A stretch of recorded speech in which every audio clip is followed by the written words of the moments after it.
वैष्णव सदा।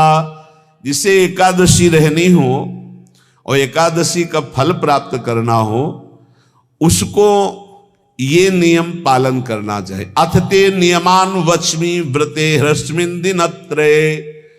उसको 3 दिन, एक तो दशमी और एक द्वादशी और फिर बीच में एकादशी, उसको 3 दिन संयम में रहना होता है, तब बीच की एकादशी का उसे फल प्राप्त होता है। जिसे एकादशी व्रत रहना हो उसका नियम है कि दशमी के दिन कांसे के पात्र का त्याग करे। वैष्णव सिद्धांत है कि कभी जिसमें मांस बना उस रसोई का भोजन न ग्रहण करे। मसूर की दाल, चना की दाल, कोदों और कोई भी शाक, शहद, दूसरों का अन्न, दोबारा भोजन और मैथुन, ये दशमी के दिन त्याग दे। एक बार दशमी के दिन भोजन करे 24 घंटे में, क्योंकि एकादशी रहना है।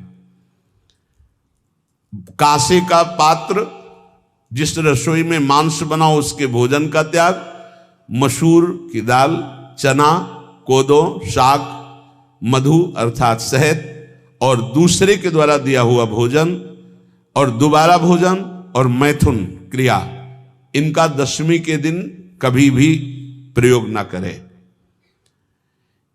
इन 10 वस्तुओं से वैष्णव दूर रहे दशमी के दिन। फिर एकादशी के व्रत में, ये पीछे तो हम वर्णन कर ही चुके हैं, कहीं नहीं आया या कुटू का वो कचौड़ी पकौड़ी और सिंघाड़ा का हलवा और सावा, ये दुनिया के खीर और सब। ये एकादशी के दिन किसी भी तरह की गेम आदि क्रीड़ा ना खेले। जैसे अब आज व्रत है तो बैठे हैं अपना मोबाइल में गेम खेल रहे हैं, ऐसा कोई भी क्रीड़ा नहीं, द्वैत क्रीड़ा, किसी भी तरह का गेम, ये सब खेल नहीं। द्वैत क्रीड़ाम च निद्राम च तांबूलम दंत धावनम परापवादम पैशून्यम स्तेयम हिंसाम तथा रतिम कोपम हनत वाक्यम च एकादश्याम विवर्जयेत। एकादशी के दिन उपासक को चाहिए कि वो किसी भी तरह की क्रीड़ा, मनोरंजन बिल्कुल नहीं। चनिद्राम, नींद नहीं लेनी उसको, न दिन में न रात में, एकादशी व्रत। और प्रायः पुराने महापुरुषों ने ऐसा किया है। रामदास जी डाकोर के रात में जाते थे, रणछोड़ भगवान के यहाँ कीर्तन करते थे जाकर, तभी तो भगवान उनके कीर्तन पर, उनकी भक्ति पर रीछ कर गाड़ी में बैठकर उनके साथ आए थे। पूरी रात जगकर कीर्तन करना, और दिन में तो सोना ही निषेध है। द्वैत क्रीड़ाम च निद्राम च तांबूलम,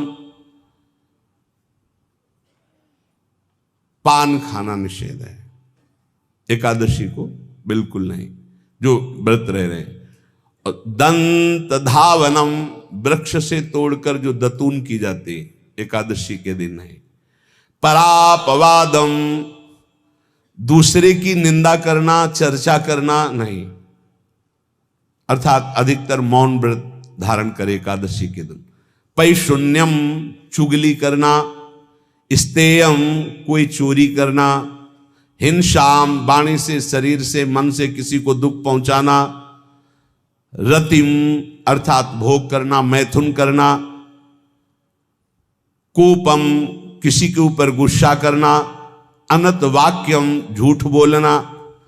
एकादश्याम विवर्जयेत, एकादशी के दिन ये नहीं करना चाहिए। एकादशी को एक बार कुछ फलाहार शुद्ध, अगर आपके पास कोई व्यवस्था नहीं तो थोड़ा दूध है, जल है, ऐसे आप लेकर, या थोड़ा सा फल ले लिया, थोड़ा सा फल लेकर के प्राण पोषण, एक दिन में मर नहीं जाओगे। कितने तो निर्जला एकादशी रहते हैं, हर एकादशी निर्जला। पूज्य श्री मथुरा दास जी निर्जला ही रहते थे हर एकादशी। चलो भैया आपकी सामर्थ्य नहीं तो जल 2-4 बार ले लो, एक बार थोड़ा सा दूध और फल ले लो, चल जाएगा काम, प्राणों का पोषण हो जाएगा। ये आचरण न करे और एक बार कुछ आहार ले ले, वो भी शुद्ध भगवद अर्पित प्रसाद। फिर द्वादशी को काश्यम मांसम सुराम छौद्रम तैलम वितथ भाषणम व्यायामम च प्रवासम च पुनर्भोजन मैथुने अस्पृश्य स्पर्श मासूरे द्वादश्याम द्वादश त्यजेत। कांस के पात्र में द्वादशी को भी भोजन न पावे, जिस रसोई में मांस बनाओ उसमें आहार न ले, किसी भी तरह का नशा द्वादशी को न करे, शहद न पाए, तेल के बने पदार्थ न पाए, मिथ्या भाषण न करे और बहुत शरीर का व्यायाम न करे, बहुत थकावट वाले कार्य न करे, दोबारा भोजन न करे, एक बार द्वादशी को भी भोजन पवित्र, मैथुन न करे, जिसका स्पर्श नहीं किया जाता ऐसे पदार्थों का स्पर्श न करे और मसूर की दाल न खाए। द्वादशी को जो इन नियमों का पालन करता है, दशमी द्वादशी ऐसे और एकादशी ऐसे, तब उसे एकादशी व्रत का फल प्राप्त होता है। जो इस पद्धति से एकादशी, ये जो मनमानी है सब नहीं, हर पदार्थ मिल जाएगा आपको फलाहार में, हर पदार्थ हमको बताया गया कि आपको जो चाहो वो सब पदार्थ फलाहार का। अरे भाई हरितोष व्रत है तो हरि प्रसन्नता के लिए एक दिन भूखे रहने बहुत आनंद आता है। पहले भगवत कृपा से ऐसी गंगा जल पी करके कुछ दिन, फिर कभी कभी निर्जला एकादशी का भी आनंद। बड़े संन्यास मार्ग में थे तो बड़े संयम से सब शास्त्रीय पद्धतियों का निर्वाह होता था। उपासक को चाहिए कि इन नियमों से व्रत का अनुष्ठान करे, मनमानी आचरण न करे। सबसे प्रार्थना जो एकादशी रहते हो, हरितोष व्रत इसे कहते हैं, भगवान की प्रसन्नता के लिए रहा जाता है, रहना चाहिए। जो अपनी आचार्य परंपरा में हैं जैसे, जिनका सिद्धांत है, पर रहने का सिद्धांत ये श्री सनत कुमार जी वर्णन, श्री सनक जी महाराज, ये सनत कुमार जी वर्णन की। सनक जी महाराज कह रहे हैं, यदि भगवान का आश्रय नहीं, सत्संग नहीं है, तो इन चार में से एक हो तो नाश कर देता, फिर चारों हो तो सर्वनाश हो जाता है। यौवनम धन संपत्ति प्रभुत्व विवेकता एकैपमप्यनर्थाय किमु यत्र चतुष्टयम। यदि सत्संग नहीं है, यदि भगवद आश्रय नहीं है, और खूब धन हो, जवान अवस्था हो और बढ़िया पद मिला हो, प्रभुत्व चलता हो और अज्ञान हो, फिर क्या कह रहा है? बोले चारों जहां मौजूद होते हैं वहां सर्वनाश का खेल शुरू हो जाता है। अगर इनमें से एक हो तो सर्वनाश करने में पर्याप्त है, और अगर चारों हो तो फिर क्या कहना है? यौवनम जवान हो, धन संपत्ति खूब रुपया पैसा हो, प्रभुत्व कोई पद हो, कोई अधिकार हो बड़ा, फिर अविवेकता और अज्ञानी हो, तो बोले एक नाश कर देगा, फिर चारों तो नाश ही कर देंगे। अगर सत्संगी है तो ये चारों महान कार्य कर देंगे। क्या यौवनम जवान है, खूब दूसरों की सेवा, मेहनत पूर्वक धन संपत्ति कमाकर माता पिता की सेवा, परिवार की सेवा।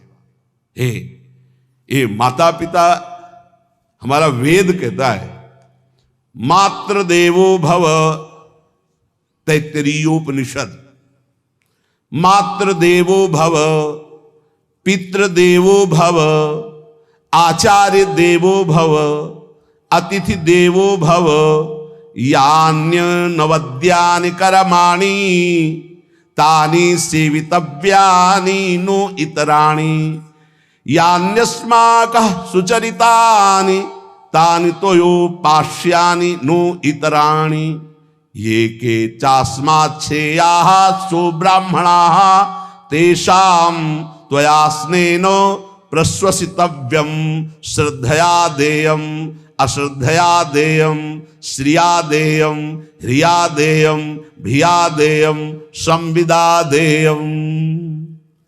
वेद कहता है मातृदेवो भव, माता साक्षात हमारी भगवान है। देव हरि को कहते हैं, केशव देव जैसे कहा हरि को कहते हैं, गोविंद देव, मातृ देव, माता भगवान है। हे धिक्कार है उन पुत्रों को जो अपने माता के द्वारा पोषित किए हुए शरीर से हाथ उठाते हैं अपने माता पिता के ऊपर। नरक में तुम्हारी जो दुर्दशा होगी भोगोगे। एक हमको दिखाया गया दृश्य कि अपनी माता की कोख में लात मारता है, थप्पड़ मारता है, पिता बैठा उसको लात मारता है, थप्पड़ मारता है, बाल घसीट कर गेट तक माता को ले जाता है। अब इनकी जो दुर्दशा होगी ये बोल नहीं पाएंगे, बता नहीं पाएंगे। ऐसी जगह मारा जाता है कि बस तलकते रहो, कुछ कह नहीं सकते। घोर नरकों की प्राप्ति होती।